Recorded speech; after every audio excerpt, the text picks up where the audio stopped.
Right. First BJP కోవట్టు రేవంత్ రెడ్డి ఎట్లా BJP కోవట్టు నేను మీకు వివరించేటువంటి ప్రయత్నం చేస్తాను మిత్రులారా. ఒకసారి చూడండి.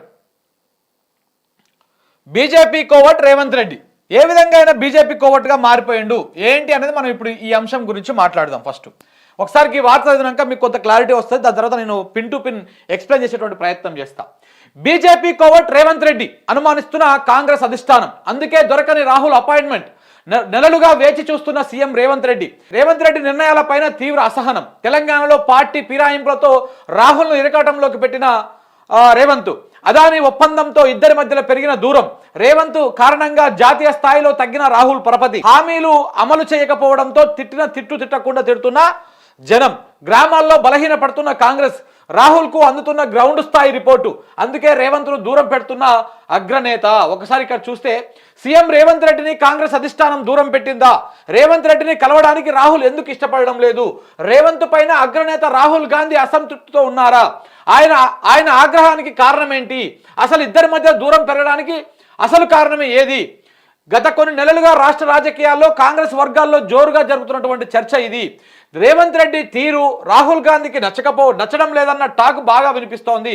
అందులోనూ ఆయన బీజేపీకి దగ్గర అవుతున్నారన్న అనుమానాలు కాంగ్రెస్ అధిష్టానంలో నెలకొన్నాయని అంతర్గత సమాచారం. బీజేపీ కోవట్టుగా ఆయన వ్యవహరిస్తున్నారని, లోపాయికారి ఒప్పందాలతో కాంగ్రెస్ పార్టీని బలహీనపరుస్తున్నారన్న చర్చ పార్టీ అగ్రనేతల్లో మొదలైందంటున్నారు.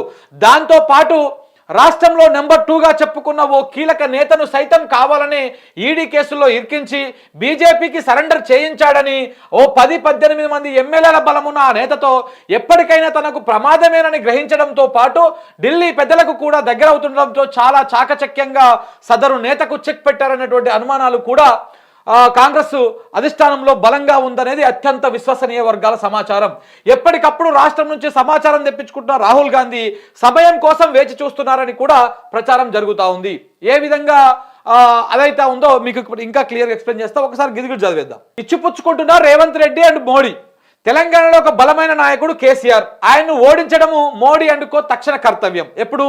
ఎన్నికల సమయంలో 2023 డిసెంబరు ఎన్నికలు ఏదైతే జరిగినాయో ఆ ఎన్నికల సమయంలో బలమైన నాయకుడు కేసీఆర్ను ఓడించడమే మోడీ లక్ష్యంగా పెట్టుకున్నాడు. దానికోసం చాలా ప్రయత్నాలు చేసాడు, చాలా మాటలు మాట్లాడాడు. అవన్నీ కూడా మీకు నేను వివరిస్తాను.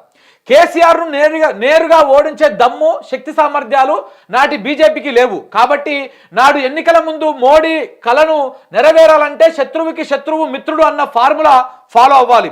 అందుకే కేసీఆర్ రాజకీయ శత్రువైన రేవంత్ రెడ్డి బెస్ట్ ఆప్షన్ అని అనుకున్నాడు. అందుకని ఎన్నికల ముందు రేవంత్ రెడ్డి కాంగ్రెస్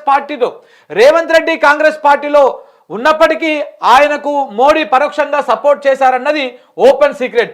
తీరా అసెంబ్లీ ఎన్నికల ముందు బీజేపీ రాష్ట్ర అధ్యక్షుడి పదవి నుంచి బండి సంజయ్ను తీసేయడం, బీజేపీకి స్వయంగా 20+ స్థానాలు వచ్చే పరిస్థితి ఉన్నా వాటిని తగ్గించుకొని రేవంత్ రూపంలో ఉన్న కాంగ్రెస్ పార్టీకి సపోర్ట్ చేయడం వల్లనే తెలంగాణ కాంగ్రెస్ పార్టీకి 64 సీట్లు వచ్చాయన్నది రాజకీయ వర్గాల్లో ఓపెన్ సీక్రెట్. దానికి కృతజ్ఞతగానే అసెంబ్లీ ఎన్నికలు అయిపోగానే మోడీ ఆత్మబంధువుగా పిలువబడే అదానికి రేవంత్ రెడ్డి కార్పెట్ పరవడము, ఆయనతో ఒప్పందాలు గట్రా చేసుకోవడం జరిగిపోయాయి.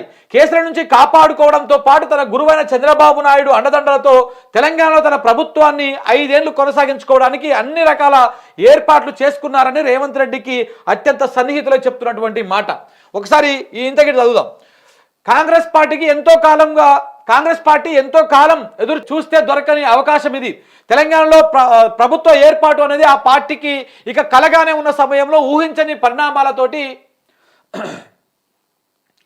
ఒక్కసారిగా అధికారంలోకి వచ్చింది. 6 గ్యారంటీలతో ప్రజల్లో విస్తృత ప్రచారం, బీఆర్ఎస్ సుదీర్ఘ పాలన, బీజేపీ వ్యూహాత్మక నిర్ణయాలతో కాంగ్రెస్ మెజారిటీ సీట్లు దక్కించుకొని ప్రభుత్వాన్ని ఏర్పాటు చేసింది.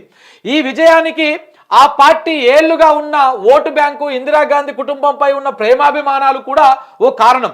అయితే రేవంత్ రెడ్డి రాకతో ఆ పార్టీతో ఆ వర్గ శత్రుత్వాన్ని తలపించే టీడీపీ నేతలు కూడా చేరడము, కాంగ్రెస్ సాంప్రదాయ ఓట్లకు ఆ పార్టీ సీనియర్లకు మిగులుపడిన విషయం అయ్యింది.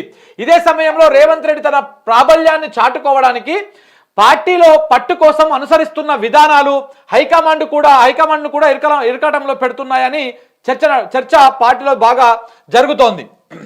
తన అవసరాలకు బీజేపీతో కూడా చేతులు కలుపుతున్నారన్న గుసగుసలు కాంగ్రెస్ అధిష్టానానికి చేరాయన్న చర్చ నడుస్తోంది. ఇరకాటంలో పెట్టిన అదానీ అంశం ఎట్లా ముఖ్యంగా ముఖ్యంగా అదానీ అంశము అధిష్టానాన్ని తీవ్ర ఇబ్బందుల పాలు చేసింది. అదానీపై ఆ పార్టీ అగ్రనేత రాహుల్ గాంధీ పార్లమెంట్ లోపల తీవ్ర వ్యాఖ్యలు చేస్తున్న విషయం తెలిసిందే. ప్రధాని మోడీని నిలువరించి పార్టీ పరపతిని దేశమంతా పెంచాలని చూస్తున్న రాహుల్ కు రేవంత్ రెడ్డి కాళ్ల మధ్యలో కట్టపెట్టడమే కాదు, బొక్కబోర్లా కింద పడేలా చేసి మూతి పండ్లు రాలగొట్టేంత పని చేశాడన్న చర్చ జాతీయ స్థాయిలో పార్టీలో జోరుగా జరుగుతోంది.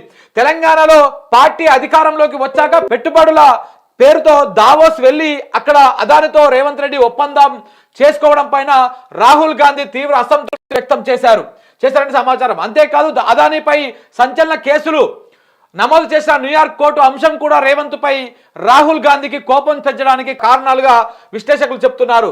యావత్ ప్రపంచం ముందు మోడీ అదానీల స్నేహాన్ని బట్టబయలు చేయాలన్న రాహుల్ సంకల్పాన్ని రేవంత్ నాశనం చేశాడని అంటున్నారు. అంతేగాక అదానీ సంస్థల నుంచి స్కిల్ యూనివర్సిటీకి 100 కోట్ల రూపాయలు చెక్ అందుకోవడం కాంగ్రెస్ పార్టీని జాతీయ స్థాయిలో దోషిగా నిలబెట్టింది. ఒక పక్క అధిష్టానం ఫైట్ చేస్తుంటే మరొక పక్క వ్యతిరేక వర్గంతో చేతులు కలపడం రాహుల్ గాంధీని తీవ్ర అసహనానికి గురి చేసిందని అంటున్నారు. ఆనాటి నుంచి ఆయన్ను రాహుల్ గాంధీ దూరం పెట్టారన్న టాక్ కూడా వినిపిస్తోంది. పార్టీ ఫిరాయింపులపై కూడా రాహుల్ సీరియస్ అవుతా ఉన్నారు.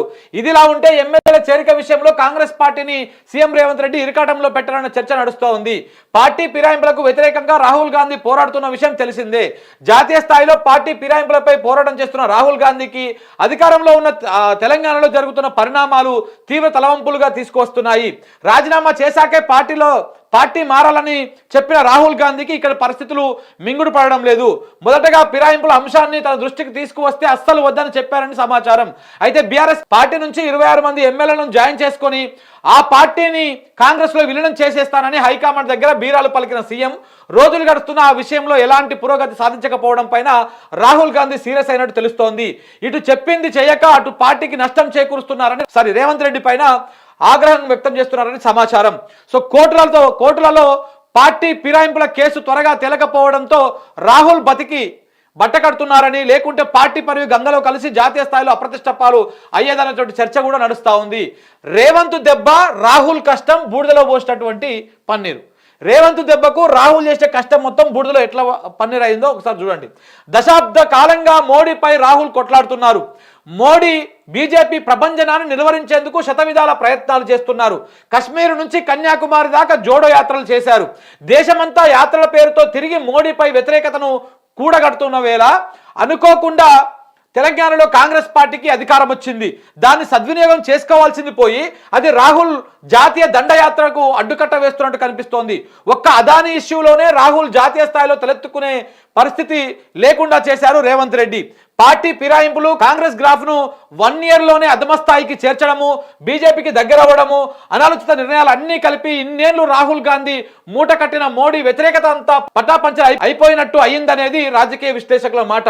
కాంగ్రెస్ గ్రాఫ్ పెంచుతున్నట్టు పైకి చెబుతూ మరో పక్క బీజేపీ అగ్రనేతలతో కూడా స్నేహపూర్వకంగా ఉన్నారని ఢిల్లీ వర్గాల్లో టాకు.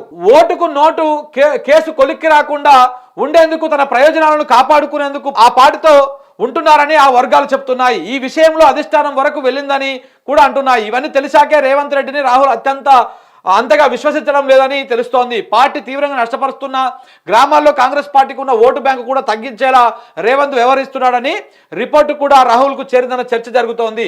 పార్టీని నాశనం, శాశ్వతంగా నిర్వీర్యం చేసేలా రేవంత్ వ్యవహారం ఉందని సీనియర్ నాయకులు కొంతమంది ఏకరువు పెట్టడంతో రాహుల్ గాంధీ ఆయన్ను శాశ్వతంగా దూరం పెట్టేందుకు ప్రయత్నిస్తున్నారని తెలిసింది. పార్టీలో చేరిన రోజుల్లో రేవంత్ రెడ్డికి ఇచ్చిన ప్రాధాన్యత, పరపతి ఇప్పుడు రాహుల్ గాంధీ దగ్గర లేదని ఢిల్లీ వర్గాలు అంటున్నాయి. సీఎం పీఠం పైన కూర్చోబెట్టి దగ్గర నుంచి ఇప్పటి వరకు రేవంత్ రెడ్డికి రాహుల్ గాంధీ ఫ్యామిలీ ఇచ్చిన అపాయింట్మెంట్సే దీనికి నిదర్శనం అని కూడా చెప్తా ఉన్నారు. ఒక్కసారి మనం ఇక్కడ చూస్తే మిత్రులారా, ఇంకా ఇప్పుడు మీకు ఎక్స్ప్లెయిన్ చేస్తా క్లియర్గా.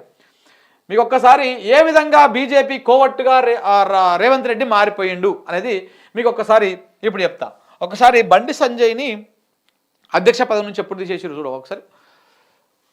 సరే, అది చూసుకుంటే ఒకసారి మనకి ఇప్పుడు ఏంటంటే మోడీ టార్గెట్ ఎవరు అనే విషయాన్ని చూసుకుంటే మనము మోడీ టార్గెట్ 100% కేసీఆర్.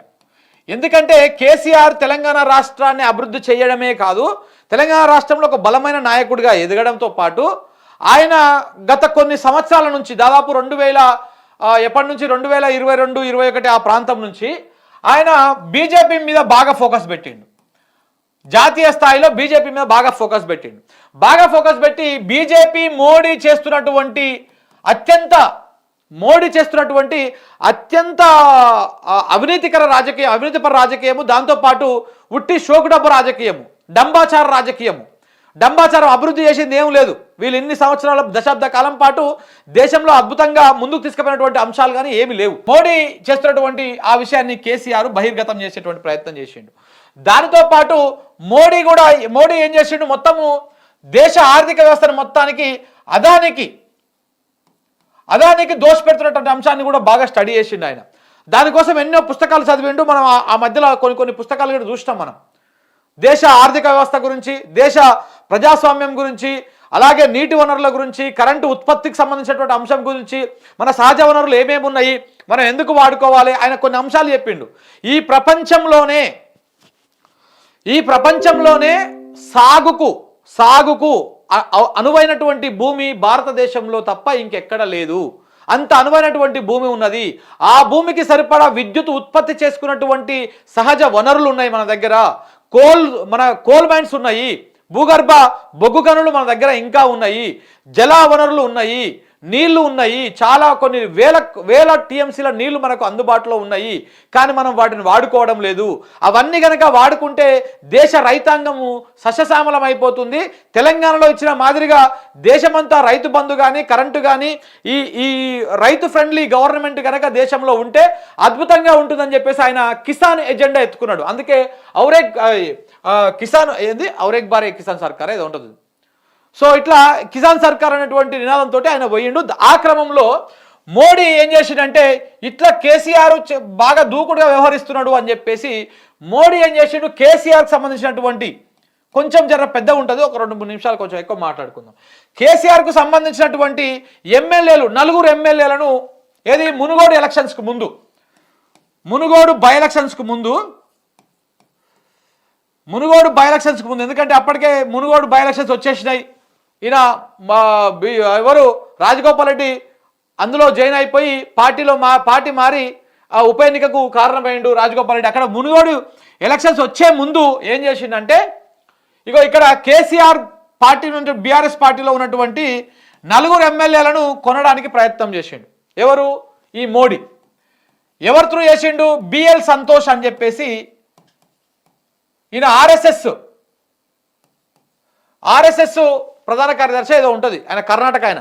సో ఈ బిఎల్ సంతోష్ ఇచ్చినటువంటి ఆర్డర్స్ ప్రకారమే మోడీ తన ప్రభుత్వాన్ని నడిపిస్తూ ఉంటాడు. అంటే ఆర్ఎస్ఎస్ హెడ్ క్వార్టర్స్ నుంచి ఏ ఆర్డర్స్ పోతూ ఉంటాయో ఆ ఆర్డర్స్ని బిఎల్ సంతోష్ మోడీకి చేరవేస్తే మోడీ దేశ పాలన ఆ విధంగా చేస్తూ ఉంటాడు. ఇది నడుస్తున్నటువంటి వ్యవహారం. అయితే బిఎల్ సంతోష్ ఏం చేసిండు, ఈయన ఒక ప్లాన్ చేసి 4 బీఆర్ఎస్ ఎమ్మెల్యేలను కొనడానికి ఒక ప్రయత్నం చేసిండు. దానికోసం కొంతమంది దొంగ సామిజులని, ఈ హైదరాబాద్లో కొంతమంది బోకర్గాలని, వీళ్ళందరిని పట్టుకొని ఈ 4 ఎమ్మెల్యేలకు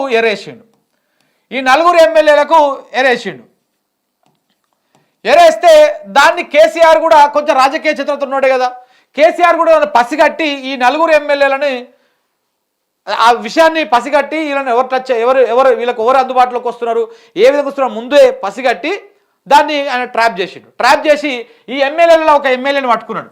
4 ఎమ్మెల్యేలను పిలిపించుకొని మాట్లాడి మీ దగ్గరకు పలానా వ్యక్తులు వచ్చారని చెప్పేసి ఆయన ఇంటెలిజెన్స్ వర్గాల ద్వారా తెలిపించుకొని ఆ ఎమ్మెల్యేలను మొత్తాన్ని తన ఆధీనంలో తెచ్చుకొని ఈ ఏదైతే కొనుగోలు కార్యక్రమం నడుస్తూ ఉందో ఈ కొనుగోలు కార్యక్రమాన్ని అట్లనే చేసాడు.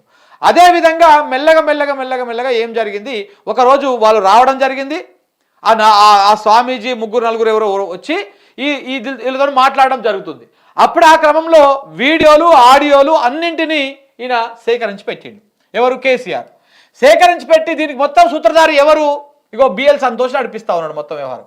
ఈ బిఎల్ సంతోష్ మోడీకే ఆర్డర్స్ ఇచ్చేవాడు, మోడీకే ఆర్డర్స్ పాస్ చేసేటువంటి వ్యక్తి బిఎల్ సంతోష్. కేసీఆర్ ఏం చేసి తెలిసి తప్పేందంటే బిఎల్ సంతోష్ మీద కేసు పెట్టి ఇక్కడ హైకోర్టులో ఆయన మీద ఈయనకు 41 సిఆర్పిసి ఒకసారి ఇస్తారు. ఆ సిఆర్పిసి ఇచ్చినటువంటి కోర్టు జడ్జి వెంటనే బదిలీ అయిపోతారు. రాత్రికి రాత్రి 7 జడ్జిలు మాయమైపోతారు. బదిలీ అయిపోయిన తర్వాత ఈ 41 సిఆర్పిసి ఏదైతే ఉందో ఈ సిఆర్పిసిని మీద స్టే ఇస్తారు. అసలు కేసు ఈయన మీద కాకుండా అట్లా పెట్టేస్తారు, బిఎల్ సంతోష్ మీద కాకుండా. సో కాబట్టి దీంతో ఇక మోడీ బిఎల్ సంతోష్ వద్ద కలిసి పగబట్టి కేసీఆర్ని ఎట్లయినా సరే ఓడగొట్టాలి. ఈయన అప్పటికే ఏం చేస్తా ఉన్నాడు, మహారాష్ట్ర వైపు, కర్ణాటక వైపు, అలాగే ఛత్తీస్గఢ్ వైపు, ఒడిశా వైపు ఇట్లా కొంత ఆయన పార్టీని పెంచుకునేటువంటి ప్రయత్నం చేస్తూ ఉన్నాడు. ఒకవైపు ఏమో బిఎల్ సంతోష్ మీద కేసు, ఒకవైపు ఏమో కేసీఆర్ జాతీయ స్థాయిలో ఒక రాజకీయంగా ఎదగడం కోసం ఆయన ప్రయత్నం చేస్తూ ఉన్నాడు. దీంతో ఇక పగబట్టేటువంటి వాళ్ళు కేసీఆర్ని ఎట్టి పరిస్థితుల్లో ఓడగొట్టాలి, కేసీఆర్ను ఓడగొడితేనే మనకు అదని చెప్పేసి అప్పుడు ఎన్నికల సందర్భంలో ఏం చేసిరు, కేసీఆర్ ఓడగొట్టడం కోసం ప్లాన్ చేసిరు. ఆ ప్లాన్లో భాగంగా కేసీఆర్ను ఓడగొట్టాలంటే 2023 ఎన్నికల్లో, అసెంబ్లీ ఎన్నికల్లో కేసీఆర్ను ఓడగొట్టాలంటే అది బీజేపీతోని అయ్యేటువంటి పని కాదు. బీజేపీ డైరెక్ట్గా ఎన్నికల్లో పోటీ చేస్తుంది కానీ బలంగా పోటీ చేస్తే గెలవదు. ఎందుకంటే బీజేపీ ఎంత కొట్టుకున్నా 20కి ± అంతే వచ్చేటివి. నువ్వు రాష్ట్రంలో 119 నియోజకవర్గాల్లో ఎంత బలంగా ప్రచారం చేసినా, ఎంత ఓటుకు పైసలు వంచినా, ఏ కార్యక్రమం చేసినా 20+ కంటే ఎక్కువ ఓట్లు వచ్చేటువంటి అవకాశం లేదు బీజేపీకి మొన్నటి ఎన్నికల్లో. సో కాబట్టి మనం గెలవలేము. మనం గెలవలేనప్పుడు ఏం చేయాలి, కేసీఆర్ను ఓడగొట్టాలి. మనం ముందున్నటువంటి టార్గెట్ ఏంది, కేసీఆర్ ఓడగొట్టడం మన టార్గెట్. ఓడగొట్టాలంటే ఏం చేయాలి, ఇగో ఇప్పుడు కాంగ్రెస్ పార్టీ కళ్ళ ముంగల కనపడుతోంది. కాంగ్రెస్ పార్టీ కాదు, కాంగ్రెస్ పార్టీలో ఉన్నటువంటి ఈ రేవంత్ రెడ్డి కళ్ళ ముంగల అద్భుతంగా కనపడతా ఉన్నాడు. దాంతో ఇప్పుడు రేవంత్ రెడ్డికి మోడీ సపోర్ట్ చేస్తాడు. ఏ విధంగా సపోర్ట్ చేస్తాడంటే కాంగ్రెస్ పార్టీకి కాదు, రేవంత్ రెడ్డికి సపోర్ట్ చేస్తాడు. రేవంత్ రెడ్డికే మోడీ సపోర్ట్ చేస్తాడు. ఏ విధంగా సపోర్ట్ చేస్తాడంటే బండి సంజయ్ని వెంటనే మార్చేస్తాడు. ఎందుకంటే బండి సంజయ్ ఉన్నాడు అనుకో అధ్యక్షుడు లెక్క కొంత అగ్రెసివ్గా పోతాడు, యూత్లో బాగా క్రేజ్ తెస్తాడు, వచ్చి రాని మాటలు మాట్లాడడము, రెచ్చగొట్టడము, హిందుత్వం మీద బాగా బలంగా మాట్లాడడం, ఇట్లాంటివన్నీ చేస్తాడు. చేస్తే ఏమవుతుంది, కొంత ఓటు పోలరైజేషన్ అవుతుంది, మెజారిటీగా సీట్లు వచ్చేటువంటి అవకాశం ఉంటుంది. కొంత సీట్లు ఓడిపోయిన కాడ కూడా ఓట్లను చీల్చేటువంటి ప్రయత్నం జరుగుతుంది. ఈ త్రికోణ పోటీ కనుక బలంగా ఉంటే కేసీఆర్ ఈజీగా గెలుస్తాడు. కేసీఆర్ గెలవద్దంటే ఏం చేయాలి, కేసీఆర్ శత్రువు మన మిత్రుడిని చేసుకోవాలి. అందుకే రేవంత్ రెడ్డిని మిత్రుడిని చేసుకున్నాడు మోడీ. మిత్రుడిని చేసుకొని మీకు 2-3 ఎగ్జాంపుల్స్ చెప్తా. ఇక్కడ సికింద్రాబాద్లో పెరేడ్ గ్రౌండ్లో సభ పెట్టి ఏం చెప్తాడు, వీడికొచ్చి ఒక ప్రధానమంత్రి వీడికొచ్చి ఏం చెప్పిపోతాడు, కేటీఆర్ను సీఎం చేద్దామని నా దగ్గరకు వచ్చి అడిగిండు, నేను ఒప్పుకోలేదు దానికి అని చెప్పేసి మాట్లాడిపోయిండు. అంటే కేసీఆర్ నేను ఒక్కటే, మీరు బీజేపీకి వేసినా బీఆర్ఎస్కి వేసినా ఒక్కటే ఓటు, మీ ఓటు బీఆర్ఎస్కి వేసినా కానీ బీజేపీకి వేసినట్టే, కేసీఆర్ నా చేతుల్లోనే ఉన్నాడు అని చెప్పాడు. ఇక్కడికి వచ్చి కావాల్సుకొని చెప్పాడు. మోడీ ఒక దేశ ప్రధాని వచ్చి దిగజారిపోయి అబద్ధాలు చెప్పాడు. ఇక్కడికి వచ్చి ఎందుకు చెప్పాడు తెలుసా, ముస్లిం ఓట్లను, క్రిస్టియన్ ఓట్లను బీఆర్ఎస్కి పడకుండా చేయడం కోసం, కాంగ్రెస్కి పడతాడు చేయడం కోసం చెప్పినటువంటి మాట అది. ఇదంతా ఒక ట్రాజెడీ ప్రకారం, ఇదంతా ఒక ప్లానింగ్ ప్రకారం చేసేటువంటి కుట్ర అన్నమాట. సో కేసీఆర్ కనుక ముస్లిం ఓట్లు, క్రిస్టియన్ ఓట్లు పడ్డాయనుకో పూర్తి స్థాయిలో కాంగ్రెస్ గెలవదు. మళ్ళా నేను కాంగ్రెస్ని గెలిపించడం కోసమే బండి సంజయ్ని చేసి చాలా సౌమ్యుడైనటువంటి కిషన్ రెడ్డి లాంటి వాళ్ళను నేను ఆడ నిలబెట్టిన, అధ్యక్షుని చేసిన. ఆయన వల్ల పెద్దగా ఏం ప్లస్ ఉండదు, మైనస్ ఉండదు. సో కాబట్టి ఆయన ఉన్నప్పుడు ఏ విధంగా పార్టీ ఉందో ఆ విధంగానే ఇప్పుడు 8 సీట్లు గెలిచిరు, 8 ఎమ్మెల్యే సీట్లు గెలిచిరు. మళ్ళీ ఎంపీ సీట్లు ఎట్లా వచ్చినాయో అది మనం తర్వాత మాట్లాడదాం. సో ఇట్లా బండి సంజయ్ని తీసేసిన ఉపయోగం ఉండదని చెప్పేసి, సో కాబట్టి ఏం చేసిండు ఆయన, వీడికొచ్చి ముస్లిం ఓట్లు, క్రిస్టియన్ ఓట్లు ఎట్టి పరిస్థితుల్లో కూడా బీఆర్ఎస్ పార్టీకి పడకుండా, మాకు ఓటు వేయండి అని అడగలే బీజేపీలో, వీడికొచ్చి బీజేపీకి ఓటు వేయండి అని అడగలే, కేసీఆర్కు ఓటు వేయద్దు మీరు, కేసీఆర్ మేము ఒక్కటే, ముస్లింల ఓట్లు కేసీఆర్కి పడదనేటువంటి ప్రయత్నం మాత్రమే చేసిరు వాళ్ళు. దాంట్లో క్రమంగా వీడికి మోడీ వచ్చి మాట్లాడిపోయినటువంటి మాటలు, నన్ను కేటీఆర్ని సీఎం చేస్తా అని చెప్పేసి కేసీఆర్ వచ్చి మాట్లాడిపోయిండు, నా దగ్గర మాట్లాడి నేను ఒప్పుకోలేదు అన్నాడు. అసలు కేటీఆర్ని సీఎం చేయాలంటే మోడీ ఒప్పుకోవాల్సింది. మోడీ ఎవడు అసలు ఒప్పుకోవడానికి? వీళ్ళ పార్టీలో బలం ఉంటే, వీళ్ళకి 60+ ఎమ్మెల్యేలు ఉంటే సీఎం చేసుకోవడం నాకు చిట్కల పని. దాంట్లో ఈయన ఒప్పుకునేదే ఉంటుంది మోడీ. ఇట్లా ఇదంతా ఎందుకంటే బీజేపీ బీఆర్ఎస్ 2 ఒకటని చెప్పడం కోసం జరిగినటువంటి వ్యవహారం ఇదంతా. సో ఇట్లా అయిపోయింది. దాంట్లో క్రమంగానే బీజేపీ తన ఓటమిని తానే చేసుకొని, తన సీట్లను తానే తగ్గించుకొని 8కి బీజేపీ పరిమితం అయిపోయింది. ఆ ఇచ్చిపుచ్చుకున్నటువంటి ధోరణి వ్యవహారం ఉంది కాబట్టికనే సో కొంత ఎన్నికల కమిషన్ కూడా కాంగ్రెస్ పార్టీకే సావధానంగా మంచిగా కొంచెం సౌమ్యంగా పనిచేసింది.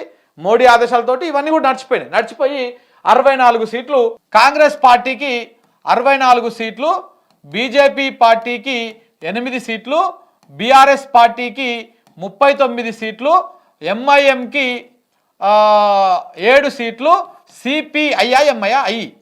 సిపిఐకి 1 సీటు. ఇట్లా మొత్తము ఈ విధంగా ఫలితాలు వచ్చినాయి.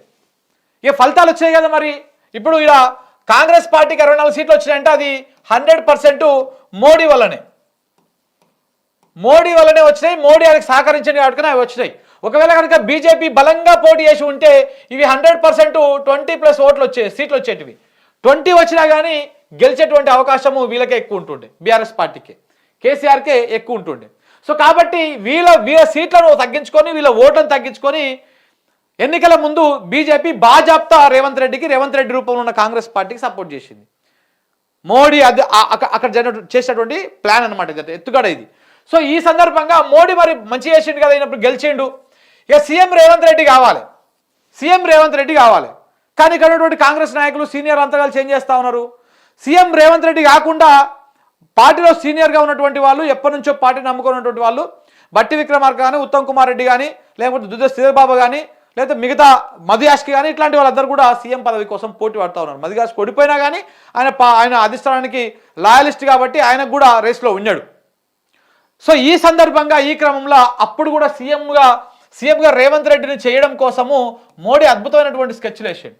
దానికోసం చంద్రబాబును వాడుకున్నాడు, దానికోసము బీజేపీ ఆర్ఎస్ఎస్ వింగ్ను వాడుకున్నాడు. అన్నిట్లని వాడుకొని ఈడ సీఎం రేవంత్ రెడ్డి కాకుండా వేరే వాళ్ళు ఎవరైనా కానీ ఒక 30 నుంచి 40 మంది ఎమ్మెల్యేలు వెళ్ళిపోతారు, కాంగ్రెస్ పార్టీ ప్రభుత్వం ఏర్పడదు అన్నటువంటి సంకేతాలు బలంగా తీసుకొచ్చారు మీడియా. అన్ని ఈ కమ్మ సామాజిక వర్గం మీడియా కానీ, బీజేపీ అనుకూల మీడియా కానీ, ఇవన్నీ కూడా రేవంత్ రెడ్డి సీఎం కావాల్సిందని చెప్పేసి ప్రచారం చేసినాయి. ఆ విధంగా కుట్ర చేసి సీఎం చేసిండు రేవంత్ రెడ్డిని మన మోడీ, చంద్రబాబు, కమ్మ సామాజిక వర్గం మీడియా ఇవన్నీ కూడా కలిసి సీఎం చేసినాయి. సీఎం చేసినాక మరిగా ఇంత చేసిండు కదా, అంటే ఆయన సీట్లను తగ్గించుకున్నాడు, ఓట్లను తగ్గించుకున్నాడు, నా పార్టీని గెలిపించిండు, నన్ను సీఎం చేసిండు. మరిగా రేవంత్ రెడ్డి ఇప్పుడు మోడీకి చేయాలి కదా. చేయకపోతే ఒకడు మోడీ అని తెలివి తక్కువడేం కాదు. ఎందుకంటే రేవంత్ రెడ్డి జుట్టు మొత్తం చేతిలో పెట్టుకుంటున్నాడు. ఏంటిది, ఓటుకు నోటు కేసు చేతిలో ఆయన చేతిలోనే ఉన్నది, ఓటుకు నోటు కేసు. ఎందుకంటే అందులో ఈడీ ఎంటర్ అయింది. ఇప్పుడు ఈడీ కనుక బలంగా పోతే మళ్ళీ పోయి తిహార్ జైల్లో కూర్చోవాలి పోయి. సో కాబట్టి ఇట్లా చాలా వ్యవహారం ఉంది. ఇవంతా కూడా మోడీ తన స్వార్థం కోసం, తన పార్టీ కోసమే చేస్తున్నాడు. రేవంత్ రెడ్డి మీద ప్రేమనో లేకపోతే కాంగ్రెస్ పార్టీ మీద ప్రేమనో కాదు. ఇంకా ఇప్పుడు ఆడిస్తున్నాడు ఆట. ఎట్లా ఆడిస్తున్నాడు అంటే ఇప్పుడు చూడండి, రేవంత్ రెడ్డి సీఎం అయింది కదా, ఇక ఇప్పుడు మోడీ యాక్షన్ ప్లాను యాక్టివేట్ చేసిండు. ఏమని యాక్టివేట్ చేసిండు, రేవంత్ రెడ్డికి బాబు మా ఓడు అదాని వస్తాడు, నువ్వు అదానిని ముందు స్టేట్లోకి ఎంటర్ చేసేసాయి, అదాని వస్తాడని చెప్పేసి డిసెంబర్ 7 తారీఖు నాడు ప్రభుత్వాన్ని ఏర్పాటు చేస్తే అదే డిసెంబర్ మంత్లోనే అదాని ప్రతినిధులు వచ్చి రేవంత్ రెడ్డిని కలిసిపోతారు, సెక్రటరియట్లో కలిసిపోతారు. వాళ్ళకి రెడ్ కార్పెట్ వరుస్తాడు. మీరు చూడండి, కావాలంటే చెక్ చేయండి. ఇదంతా మోడీ పంపించిండు, రేవంత్ రెడ్డి చేసుకున్నాడు. ఇది కాంగ్రెస్ అధిష్టానానికి ఇరకాటం పెట్టేదే. కానీ కాంగ్రెస్ అధిష్టానం దయదక్షిణాల మీద రేవంత్ రెడ్డి సీఎం కాలే. అందుకే పాట కూడా పెట్టుకున్నాడు కదా. ఏం పాట అది, ఊకనే రాలేదు బిడ్డ నా సీటు అని చెప్పి. ఊకేం రాలే, చాలా కుట్రలు ఉన్నాయి దాని వెనక. ఊకనే ఏం రాలే, చాలా కుట్రలు ఉన్నాయి, చాలా తతంగం ఉంది వెనకగా. సో కాబట్టి అదానిని పంపించిండు, అదానితోటి కొంత సఖ్యత ఏర్పరచుకున్నారు, రెడ్ కార్పెట్ వరిచారు. అదే క్రమంలో జాన్వర్లో పోయినాం కూడా, జాన్వర్లోనే దావోస్ పోయిండు. దావోస్లో కూడా అదాని ప్లస్ రేవంత్ రెడ్డి ఒప్పందాలు చేసుకొని ఫోటోలు పెట్టిండు. ఇదంతా కూడా మోడీ డైరెక్షనే. ఎందుకంటే అప్పటికే రేవంత్ రెడ్డి మోడీ చేతిలోకి వెళ్ళిపోయిండు ఎలక్షన్ ముందు నుంచే. మోడీ రేవంత్ రెడ్డి కోసం ఎలక్షన్ ముందు దాకా పనిచేసిండు. అట్లా అదానితోటి ఒప్పందాలు ఇవన్నీ కూడా జరిగిపోయినాయి. దాంట్లో క్రమంగానే కాంగ్రెస్ పార్టీని, జాతీయ స్థాయిలో కాంగ్రెస్ పార్టీని డ్యామేజ్ చేయాలంటే పెట్టుబడులే కాదు, విరాళం కూడా కావాలని చెప్పేసి 100 కోట్ల విరాళం, రేవంత్ రెడ్డికి 100 కోట్ల విరాళము అదాని ఇస్తాడు. అదాని 100 కోట్ల విరాళము రేవంత్ రెడ్డికి ఇస్తాడు. ఫోటోలు తీస్తారు, అది పెడతారు. ఇది పెట్టేసి ఇదంతా నడుస్తున్నది. దీనికంటే ముందు మరి ఎలక్షన్లో, అసెంబ్లీ ఎన్నికల్లో ఈయనకు సపోర్ట్ చేసింది కదా. మరి పార్లమెంట్ ఎన్నికల్లో మరి రేవంత్ రెడ్డి మోడీకి సపోర్ట్ చేయాలి కదా. అందుకే ఎక్కడెక్కడున్న వాళ్ళనో ఓరినో ఒక 8 మంది అభ్యర్థులను డమ్మీలను పెడతాడు. సో అందుకే 8 మంది బీజేపీ, 8 మంది కాంగ్రెస్, 1 ఎంఐఎం. మళ్ళీ ఈ కాంగ్రెస్కి 8 మందికి రాకపోతే ఈడ ముఖ్యమంత్రిని మార్చేటట్టుకో ప్రాబ్లం అవుతుంది. సో కాబట్టి 8 మంది నాకు రావాలి, 8 మంది నీకు రావాలి. ఈ ఎంఐఎంకి ఎట్లా ఒకటి వదిలిపెడదాము. ఈ ఎంఐఎంని కూడా మనమే గెలిచిన అనుకో బీజేపీ వాళ్ళు, ఈవీఎం మ్యాటర్ మొత్తం క్లియర్గా ఓపెన్ అయిపోతుంది. సో కాబట్టి ఇవన్నీ కూడా మేనేజ్మెంట్లే, ఇవన్నీ ఈ 8 వంచుకోవడం కూడా మేనేజ్మెంట్లే, దాంట్లో ఏం డౌట్ లేదు. ఎందుకంటే అంత వ్యతిరేకత వచ్చినాక కూడా ప్రజలు బీఆర్ఎస్ పార్టీకి ఓటు వేయలేదంటే మరి అంత అమాయకులు ఏం కాదు, 100% ఓట్లు వేసారు. కానీ ఏదో జరిగింది మొత్తం సినిమా. సో ఇట్లా ఎంపీ ఎలక్షన్లో కూడా రేవంత్ రెడ్డి మోడీకి సపోర్ట్ చేసిండు. అలాగనే అదానితో ఒప్పందాలు చేసుకున్నాడు, 100 కోట్లు విరాళం తీసుకున్నాడు. ఇదంతా మోడీ ఆడిస్తున్నటువంటి ఆటకం, రేవంత్ రెడ్డి తోటి నాటకము. ఈ నాటకం దేనికోసం అయ్యా అంటే రాహుల్ గాంధీకి చెక్ పెట్టడం కోసం. రాహుల్ గాంధీకి ఇప్పుడు ఈ 100 కోట్లతోటి బీజేపీ ఒక్క దెబ్బకే రాహుల్ గాంధీ దాన్ని మొత్తం కౌంటర్ చేసేసిందా? నువ్వు మస్తు నీతులు మాట్లాడుతున్నావు. నీ కాంగ్రెస్ పార్టీ ఎమ్మెల్యే ముఖ్యమంత్రి అదాని దగ్గర 100 కోట్లు తీసుకున్నాడు. నీ ముఖ్యమంత్రి 12,400 కోట్ల పెట్టుబడులను పెట్టుకున్నాడు. అదాని మీద నువ్వు లెసలెస మాట్లాడుతున్నావు రాహుల్ గాంధీ అని చెప్పేసి అయింది కదా, ఆల్రెడీ డ్యామేజ్ అయింది కదా. ఇప్పుడు నోరు తెలుస్తుండే అదాని గురించి ఏమన్నా గట్టిగా మాట్లాడే పరిస్థితి ఉందా రాహుల్ గాంధీకి? ఇజ్జత్ తీసేసిండు మొత్తం. ఇదంతా కూడా రేవంత్ రెడ్డి బీజేపీకి టచ్లోకి పోవడం వల్ల, బీజేపీ కోవట్టుగా మారడం వల్ల నడుస్తున్నటువంటి వ్యవహారం. అంటే ఎక్కడైతే కాంగ్రెస్ పార్టీ గెలిచిందో ఆ గెలిచినటువంటి స్థానం నుంచే జాతీయ స్థాయిలో కాంగ్రెస్ పార్టీకి డ్యామేజ్ అవుతా ఉంది. దానికి మొత్తం కర్త కర్మ క్రియ అంతా మోడీ, చంద్రబాబు నాయుడు, రేవంత్ రెడ్డి. ఇదంతా సినిమా అద్భుతంగా నడుస్తూ ఉందన్నమాట, ఇట్లా ట్రయాంగిల్ లవ్. సో ఈ ట్రయాంగిల్ లవ్లో బాగా నడుస్తూ ఉంది. దీంతో పాటు ఇంకొక రికార్డు పెట్టేటువంటి అంశం కూడా, ఇప్పుడు రాహుల్ గాంధీ ఏం చేస్తా ఉన్నాడు, అదేదో పుస్తకం, రాజ్యాంగం పుస్తకం చిన్నగా చేసేదిలో పట్టుకొని మేము దీన్ని పరిరక్షిస్తాం, పార్టీ ఫిరాయింపులను మేము ఒప్పుకోము అని చెప్పేసి మాట్లాడుతూ ఉన్నారు. కానీ రేవంత్ రెడ్డి ఏం చేసిండు, రాహుల్ గాంధీ ఏదైతే ప్రచారం చేసిండో ఆ ప్రచారాన్ని తుగదొక్కి రేవంత్ రెడ్డి పార్టీ ఫిరాయింపులు చేసిండు. ఇంకా దీంతో పాటు ఇంకొకమైనటువంటి అంశం కూడా ఉన్నది. హర్యానా ఎన్నికలకు ముందు పొంగులేటి శ్రీనివాసరెడ్డి ఇంటి మీద ఈడీ ఐటీ దాడులు జరుగుతాయి. దీని వెనకాల ఉన్నది ఎవరు, దీని కథ ఎవరు? ఎందుకంటే రేవంత్ రెడ్డి మీద అప్పటికే అనుమానం వస్తుంది రాహుల్ గాంధీకి. సో దాంతో ఈ పొంగులేటిని కొంత మనము దగ్గర పెట్టుకుందాం, పొంగులేటికి కూడా 10-18 మంది ఎమ్మెల్యేల బలం ఉంది కాబట్టి మనం దగ్గర పెట్టుకుందాం అని చెప్పేసి పొంగులేటి సెంట్రిక్గా రాష్ట్ర రాజకీయాలు మార్చుదామని చెప్పేసి కాంగ్రెస్ పార్టీ ఆలోచించింది. కానీ రేవంత్ రెడ్డి బీజేపీ ఏం చేసింది, ఇగో పొంగులేటి మీద ఈడి దాడులు జరిగినాయి. ఆ దాడులు అయిపోయిన తర్వాత అదాని కోహినూర్ హోటల్కి వచ్చిండు. కోహినూర్ హోటల్కి రేవంత్ రెడ్డి పోవాల్సినటువంటి మీటింగ్కి పొంగులేటిని పంపించిండు, రేవంత్ రెడ్డి పంపించుంటాడు 100%, అందులో ఎలాంటి డౌట్ లేదు. పంపించి ఆ విషయం మొత్తం బయటకు లీక్ అయింది. ఆ లీక్ అవుతుంది, అంత సీక్రెట్ ఇది. లీక్ చేసిర్రు. చివరికి గత్యంతరం లేక, ఇంకో ఆప్షన్ లేక ఈ పొంగులేటి కూడా మోడీ చేతుల్లోకి, బీజేపీ చేతుల్లోకి వెళ్ళిపోయింది. ఇంకా థ్రెట్ ఎక్కడిది రేవంత్ రెడ్డికి? అంటే అధిష్టానానికి దగ్గర అవుతున్న, అధిష్టానం కొంచెం ఇంట్రెస్ట్గా ఉన్నటువంటి పొంగులేటిని కూడా అద్భుతంగా ఇరికించేసిండు అనమాట. ఇదంతా కూడా మళ్ళీ మోడీ డైరెక్షనే. హర్యానాకు పంపించాల్సినటువంటిదో లేకపోతే ఇంకేటిదో ఆ జరుగుతున్నటువంటి క్రమంలో ఈడీ రైట్స్ ఎట్టబోయినాయి. ఒక ముఖ్యమంత్రి తెలియకుండా, ఇంటెలిజెన్స్ వర్గాలకు తెలియకుండా, ఒక రాష్ట్రంలో ప్రభుత్వంలో కీలకంగా ఉన్నటువంటి ఒక మంత్రి మీద ఈడీ కానీ ఐటీ కానీ దాడులు జరిగితే వాళ్ళకి తెలియదా, ముందుగానే ఇన్ఫర్మేషన్ రాదా? 100% వస్తుంది. కానీ కావాల్సుకొని జరిగిపోయింది ఇదంతా పెద్ద కోవర్ట్ ఆపరేషన్ అనమాట. సో కాబట్టి ఇప్పుడు రాహుల్ గాంధీకి ఇంకొక ఆప్షనే లేదు, కొనసాగించాల్సిందే. ఇప్పుడు ఏమైనా వేసి సపోజ్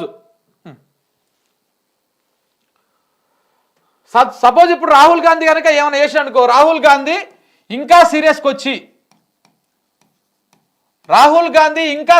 వచ్చి రేవంత్ రెడ్డిని కనుక సీఎం పదవి నుంచి తీసేసిండనే అనుకో, ఇంకా అయిపోయాయి మొత్తం, ప్రభుత్వం అంతా కొలాప్స్ అయిపోతుంది. ఏమవుతుంది, రేవంత్ రెడ్డి బయటికి పోతాడు. ఒక తీసేస్తే ఆయన సీఎంగా ఉన్నటువంటి వ్యక్తి మంత్రిగాను, డిప్యూటీ ముఖ్యమంత్రిగాను ఉండడానికి ఇష్టపడాడు. ఆయన 100% కాంగ్రెస్ నుంచి బయటకు వస్తాడు. ఇప్పుడు ఆల్రెడీ బీజేపీ తోటి, టీడీపీతో మంచి కొలాబరేషన్ ఉన్నది ఆయనకి. సో ఉన్నది కాబట్టి ఈయన బయటకు వచ్చేసి రేవంత్ రెడ్డి ఏం చేస్తాడు, బీజేపీ వైపు కానీ లేదా వేరొక పార్టీ ఏర్పాటు చేయడం కానీ ఇట్లాంటి ఒక కార్యక్రమాలు జరిగేటువంటి అవకాశాలు కనపడుతున్నాయి ఫ్యూచర్లో. సో కాబట్టి ఇట్లా దాంతో ఏమవుతుంది, వచ్చే ఎన్నికల నాటికి ఈ ప్రభుత్వం ఎట్లా అస్థిరత్వంలోకి వెళ్ళిపోతారు. రాహుల్ గాంధీ కాంగ్రెస్ పార్టీ వెళ్ళిపోయి రేవంత్ రెడ్డి బయట సపరేట్ అవుతాడు. మొన్న మా ఇంటర్వ్యూలో ఇవాళ వస్తుంది ఇంటర్వ్యూ, వి ప్రకాష్ గారు ఒక సంచలన వ్యాఖ్యలు చేశారు. 2027 కానీ 28 కానీ ఈ జమిలీ వస్తే 27, 28 లేకపోతే 29 కానీ ఇందులో ఎట్లా తెలంగాణ ఎన్నికలు ఉండబోతున్నాయి అంటే BJP, TDP, JSP, Revanth Reddy ఈ కూటమి ఒకవైపు పోటీ చేస్తుంది, కేసీఆర్ ఒకవైపు పోటీ చేస్తారు. ఈ మొత్తం కూటమిని హ్యాండిల్ చేసేది రేవంత్ రెడ్డి. అక్కడ గురువు చంద్రబాబు, ఇక్కడ రేవంత్ రెడ్డి, సేమ్ కూటమి. సో కాబట్టి ఇదంతా కూడా రేపు జరగబోతున్నటువంటి ఎన్నికల్లో జరగబోతున్నటువంటి వ్యవహారం. ఇది రాజకీయ విశ్లేషకులు వి ప్రకాష్ గారు చెప్పినటువంటి మాట. సో కాబట్టి చాలా ఉంది దీని వెనకాల. ఉట్టిన రాయలే మేము బీజేపీ కోవట్ అని చెప్పేసి కొంతమందికి ఇది అతిశయోక్తిలకు కనిపించవచ్చు, లేకపోతే ఇది కొంతమందికి అరే మరి ఎక్కువ ఊహించేసారు అనుకోవచ్చు. కానీ జరిగినటువంటి దాన్ని, జరుగుతున్నటువంటి దాన్ని, రేపు జరగబోయేటువంటి దాన్ని ఈ రెండింటిని బేరుజు వేసుకొని అంచనా వేస్తే 100% ఇదే జరగబోతా ఉంది. దాంట్లో ఎలాంటి డౌట్ లేదు. తెలంగాణలో మరొక కొత్త పార్టీ రాబోతా ఉన్నది, లేదా రేవంత్ రెడ్డి ముఖ్యమంత్రిగా తీసేస్తే ఆయన ఒక జాతీయ పార్టీలో కానీ, లేకపోతే తెలంగాణ టీడీపీ పగ్గాలు మల చేపట్టేటువంటి అంశాలు కానీ ఇట్లాంటివి చాలా ఉన్నాయి. ఒకవేళ కనుక కాంగ్రెస్ పార్టీ ఇదంతా ఎందుకని 4 ఏళ్ళు ఇంకా 4 ఇయర్స్ కనుక రేవంత్ రెడ్డినే కొనసాగిస్తే డిపాజిట్లు కూడా రావు 100 స్థానాలలో. మీరు రాసి పెట్టుకోండి, డిపాజిట్లు కూడా రావు. ఎందుకంటే అంత భయంకరంగా తీసుకుపోతా ఉన్నాడు పార్టీని అంత డ్యామేజ్ చేస్తా ఉన్నాడు గ్రామ స్థాయిలో. ఇలా కాంగ్రెస్ పార్టీ అని చెప్పాగానే తుప్పుకుని ఉంచే కాడికి తెచ్చిండు ఊర్లల్లో. హే యువకరు ఏం మాట్లాడారు, మీరు ఏవేవో చెప్పారు, ఇప్పుడు ఏమవుతుందని చెప్పేసి ఈ స్థాయికి తీసుకొచ్చారు. చాలా భయంకరంగా ఉండబోతా ఉంది రానున్న రోజులలో. రేవంత్ రెడ్డిని గత్యంతరం లేక కాంగ్రెస్ పార్టీ ఎట్లనే కొనసాగించింది అనుకో 4 ఏళ్ళు, కాంగ్రెస్ పార్టీని ఇంకొక 2-3 దశాబ్దాల పాటు తెలంగాణ ప్రజలు కనీసం దాని వైపు కూడా తిరిగి చూడరు. అంత భయంకరంగా డ్యామేజ్ చేసుకుంటూ పోతా ఉన్నది. దాంట్లో భాగంగానే రైతు బంధు ఎగ్గొట్టడం, దాంట్లో భాగంగానే రైతు రుణమాఫీ మీద రకరకాల ఓట్లేసి ఆ మాటలను తప్పడం, దాంట్లో భాగంగానే పింఛన్ 4,000 చేయకుండా అదే 2,000 3 నెలలకోసారి 2 నెలలకోసారి ఇవ్వడం, దాంట్లో భాగంగానే ఈ మొత్తం వ్యవహారం చేయడం, అంబేద్కర్ మన తెలంగాణ తల్లి విగ్రహాన్ని మార్చడము, ఈ పేర్లు గీర్లు ఇవన్నీ కూడా ఎందుకంటే తెలంగాణ ప్రజల లోపల కాంగ్రెస్ పార్టీ మీద భయంకరమైనటువంటి వ్యతిరేకత తేవడానికి రేవంత్ రెడ్డి ఇస్తున్నటువంటి కోవర్ట్ ఆపరేషన్ ఇది. సో కాబట్టి ఇందులో ఎలాంటి డౌట్ లేదు. 200% ఇది నిజము, 200% ఇది వాస్తవం. ఎందుకంటే జరిగింది, జరుగుతున్నది, రేపు జరగబోయేది అంచనా వేస్తే చూస్తే ఇదే జరుగుతున్నటువంటి వ్యవహారం. సో కాబట్టి తెలంగాణ ప్రజలారా ఒకసారి ఆలోచన చేసుకోండి, కోవర్ట్ రాజకీయం ఏ విధంగా నడుస్తుందో ఒకసారి చూడండి.